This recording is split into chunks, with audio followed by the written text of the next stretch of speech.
Entitlement reaches all walks of life, as you'll find out in this episode of Entitled People. Our first one is from Many Books 91. So let me begin this with, I'm on mobile, so sorry for the formatting. Anyway, I, 31 female, live in a block of 6 units, apartments for non-Australians. A month ago, the unit above mine went up for sale and sold fairly quickly, and the new owner moved in less than a week ago. This morning, I got up and went to take rubbish out and found a note stuck to my door.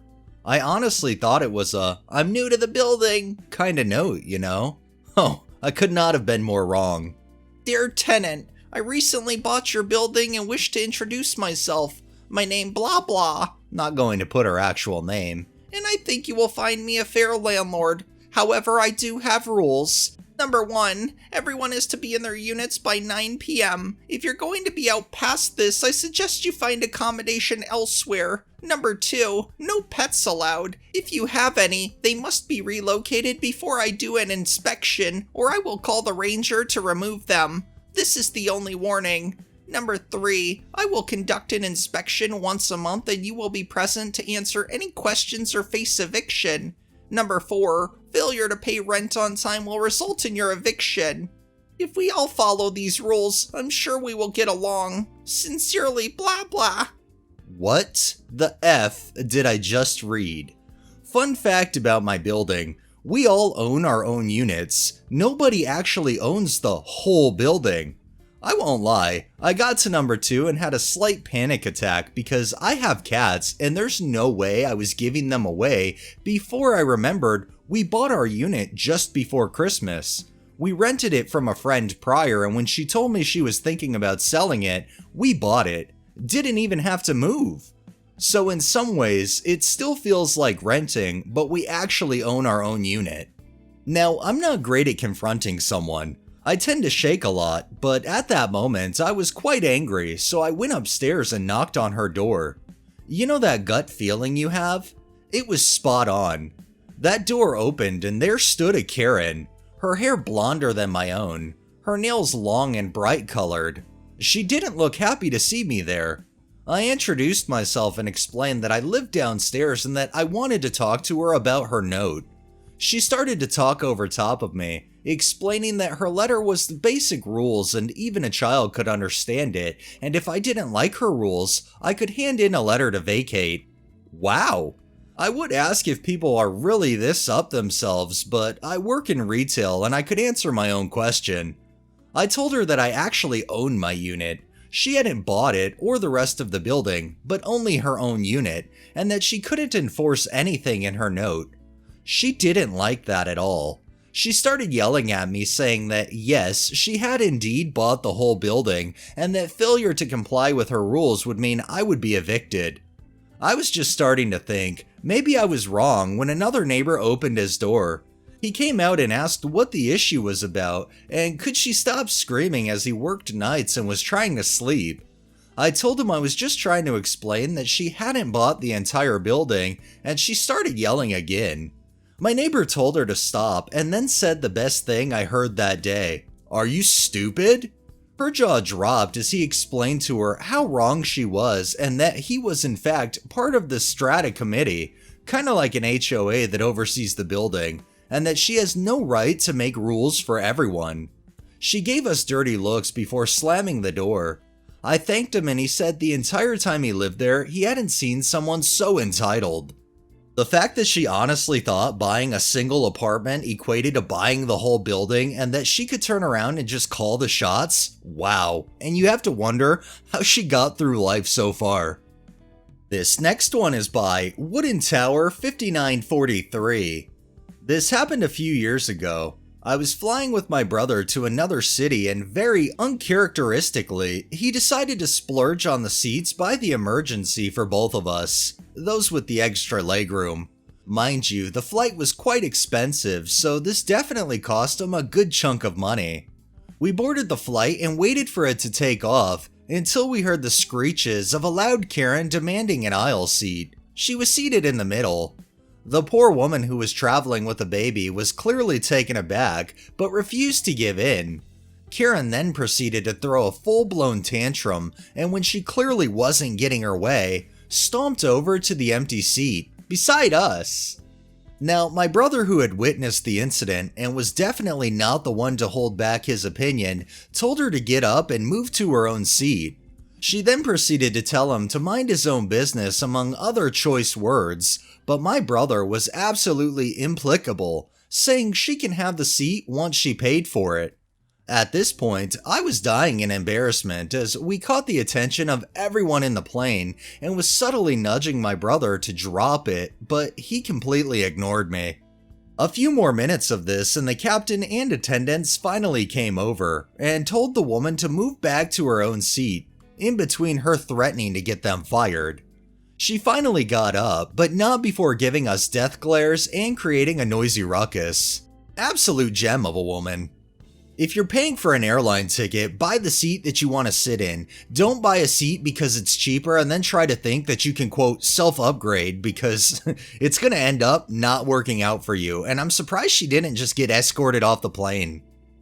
This next one is by Rathar3. Yesterday I met another Karen in the wild, and it didn't end well for her. At 57, I've met a few and I never hold back. So, info about me. I have stage 4 cancer that's incurable. I've done many chemo treatments that have ravaged my body and mind. My time is coming to an end, and to be honest, I just don't care anymore. I asked my doctor for a handicap parking pass due to some days I feel really weak and have issues walking far. Our social worker at the cancer center got me one that very day. I guess they can give them out. Anyway, the very first time I used it, I was at the grocery store getting some food. I parked in the handicap spot and started walking in, and this 40-something woman asked me why I parked there. I said, "I have a permit, that's all you need to know," and walked away. She said, "I demand to know how someone that's healthy can just do that." I said I'm not, and just went inside. She marched up to me and said, "I called the cops on you. You're getting a ticket. You are lazy and disgusting." I looked at her and asked her if she was going to waddle back to her herd and start grazing or if she was ready for the slaughterhouse. The look on her face was pure shock. I said, well, when heifers are at her age, they're either turned out to pasture or shipped off for processing. One employee I knew came over and told her to leave me alone, that I had cancer, and they called the manager over. She was escorted out of the store and told to not come back ever. Yes, the cops came and they talked to me. I explained everything and they said they were sorry. I said no biggie and went and got my stuff. I hate Karens. This is just a prime example of the saying, don't judge a book by its cover. I love how Karen is like almighty though and knows everything and knows who's healthy and who's not. The one who's really not healthy in this interaction was Karen, and she needs some fucking help. I hope you're making every last minute you've got worth it and not letting any Karens try to stomp on that. And our final one is from Carriar. So for some backstory, my biological mother died during childbirth, and now I live with my dad and my Hispanic stepmom. For the record, I'm 15, my stepmom is Spanish, and I've grown up speaking Spanish as a second language since she's been in her family since I was 1. I'm fluent and it's a second nature to me now. The other day I had a friend of mine over. We've been at school together for a few years, and I invited her over to mine for dinner.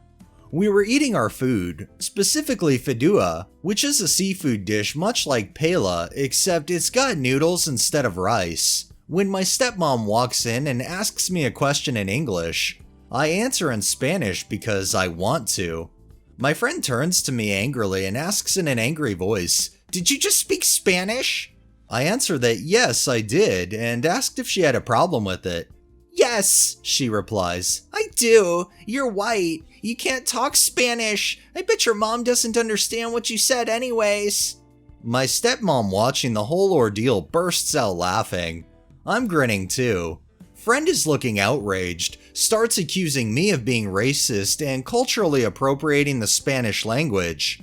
I realized that she wasn't going to listen to our reasoning, so me and my stepmom start discussing how friend is a bit thick-headed and won't listen to reasoning. Said friend blows up at this, starts screeching about how I'm a disgusting racist and should die, says the same my stepmom. In the end, she throws the fedua on the floor and says she's going to expose me at school, and then leaves. The next day, I walk into school and everything is normal, except for friend's group of girls who came over and start telling me I'm a racist and that I should die. By now, the yelling is attracting a crowd, to the point that friends' groups are arguing with kids explaining it's my second language that I've spoken since I was a child. The two of us got taken to the principal's office, who listens to the friend story, sweat drops, and just lets me leave.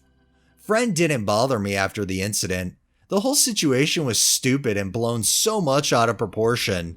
Months later, my stepmom and I still laugh at it. Well, considering how this all played out and the lack of intelligence in the friend, I have to question if they're still a friend anymore or if you guys kinda just went your own separate ways. Unfortunately though, it's kinda like you and your stepmom said, your friend's a bit thick-headed and sometimes people can just be that way.